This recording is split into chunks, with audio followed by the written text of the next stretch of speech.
diabète de type 2, c'est une maladie chronique qui correspond à une augmentation du taux de sucre dans le sang.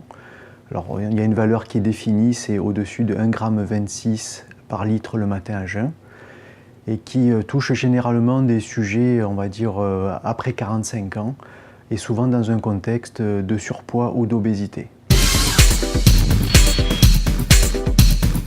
Alors, il faut savoir qu'il y a une forte prédisposition génétique, puisqu'il y a une transmission de cette maladie au sein des familles, et que actuellement le meilleur moyen de prévention, ça passe par avoir une alimentation équilibrée, donc ce qui implique d'avoir un poids qui est normal et d'avoir une activité physique régulière, et donc d'éviter au maximum d'être sédentaire. Alors c'est pas tellement les sucres, c'est le fait d'avoir un excès calorique qui va s'accompagner d'une prise de poids. Donc c'est pas spécialement les sucres ni les sucres rapides, c'est surtout les calories et l'excès de poids qui vont prédisposer au diabète de type 2.